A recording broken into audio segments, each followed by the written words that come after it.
बिस्मिल्लाहिर्रहमानिर्रहीम। शुरू करता हूँ अल्लाह के पाक नाम से जो दिलों के भेद खूब जानता है और तमाम मेरे चाहने वाले भाइयों, बुजुर्गों और दोस्तों, मेरी तरफ से आप सबको अस्सलाम वालेकुम। उम्मीद करता हूँ कि आप सब खैरियत से होंगे। तो मेरे भाइयों, आज जो मुझे मौका मिला है जिस मौजू पर बात करने का, तो वो है इत्लाम।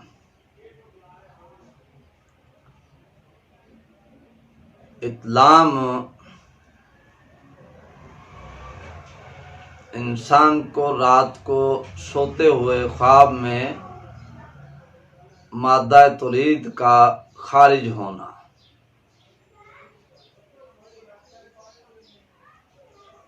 रात को सोते वक्त जब आप सो जाते हैं तो रात को 2 घंटे, 3 घंटे, 4 घंटे उसके बाद जो है इत्लाम का होना, मादा तौलीद का खारिज होना, उसको इत्लाम बोलते हैं। तो इसकी नुकसान या मामलात जो हैं, जो नौजवान नस्ल है, जो अभी शादीशुदा नहीं है, अगर उनको इत्लाम 15 या 20 दिन के बाद या महीने के बाद अगर हो जाता है तो वो मर्ज नहीं कहलाएगा। जो उससे पहले होता है महीने में 3 दफा, 4 दफा, तो वो मर्ज है। अगर 15 दिन के बाद, महीने के बाद होता है तो वो मर्ज नहीं कहलाएगा। अगर 10 महीने में 3, 4 दफा, 5 दफा हो गया तो वो मर्ज है। इससे इंसानी जिस्म में कमजोरी का आ जाना, जिस्म का सिकुड़ जाना, जैसे ये जिस्म है इस पे झुर्रियां पड़ना, जिस्म पर झुर्रियों का पड़ना, कमजोरी आ जाने, थोड़ा सा काम करने से थकावट महसूस करना। नौजवान नस्ल जो है वो काम करती है, उनके लिए मसला तो नहीं, लेकिन जब इत्लाम के मसले से उनको कमजोरी होगी तो उसमें उनको थकावट का होना, रात को नींद का ना आना, बेचैनी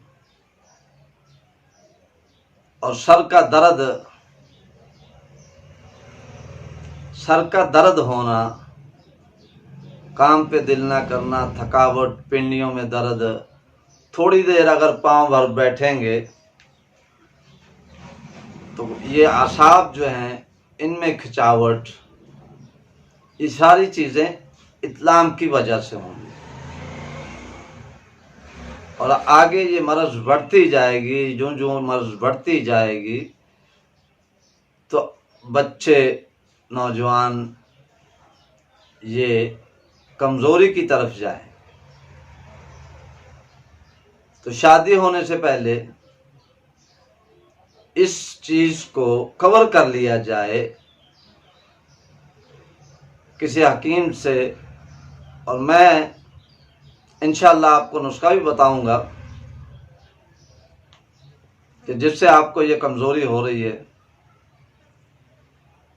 तो अल्लाह ने चाहा तो इंशाअल्लाह अज़ीज़ ये मसला दूर हो जाएगा।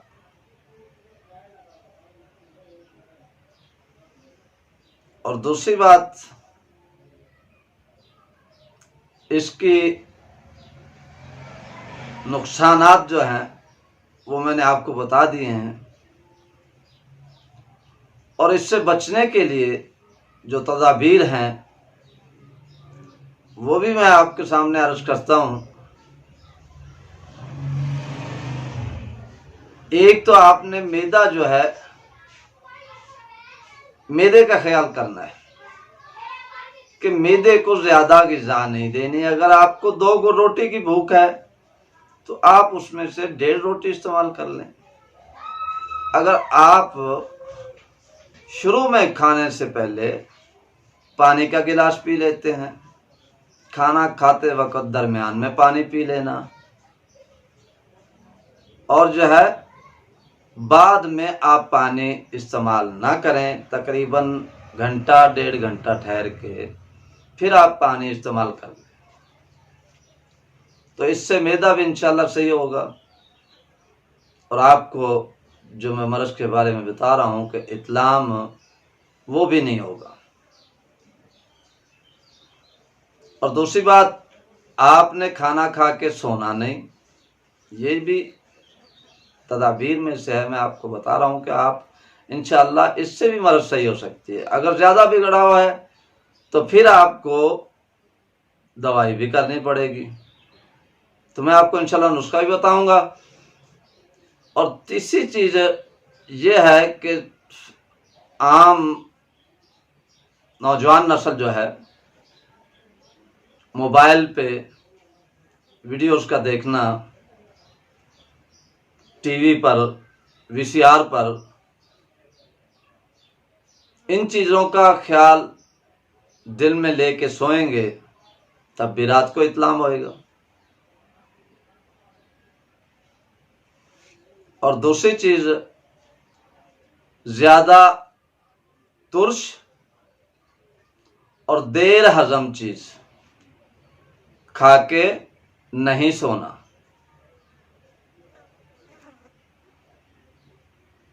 आगे मैं आपको बताऊंगा कि ज़्यादा मसलन नींद को पूरा करना, अगर आप नींद को पूरा नहीं करेंगे तो उसकी वजह से भी ये सबब बन सकता है कि इत्लाम हो सकता है।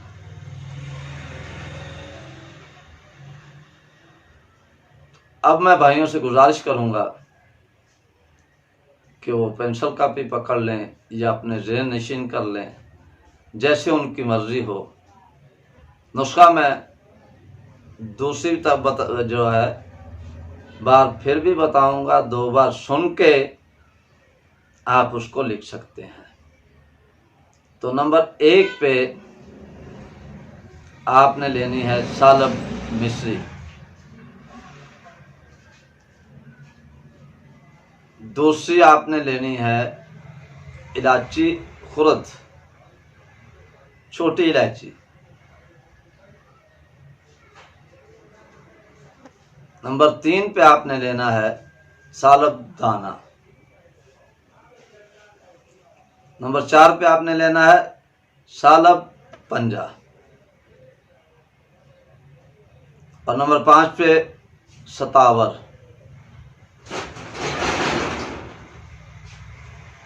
सतावर लेनी है, उनके बराबर जो है ये 5 चीज़ें मैंने आपको बताई, इन 5 चीज़ों के बराबर आपने मिश्री डालनी है,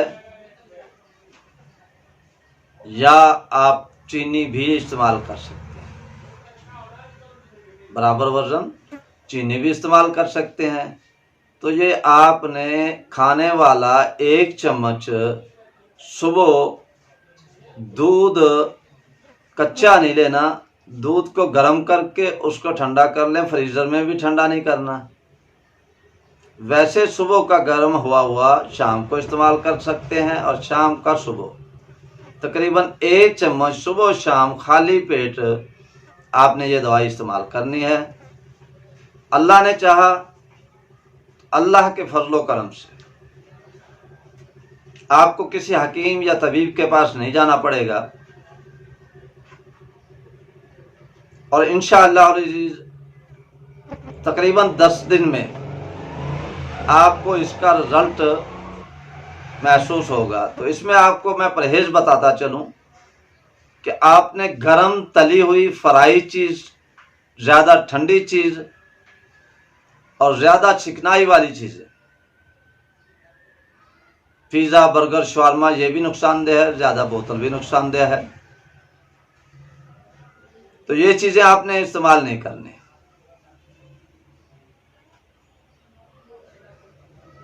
दुआ करता हूँ कि अल्लाह पाक आपको सेहतयाब करे।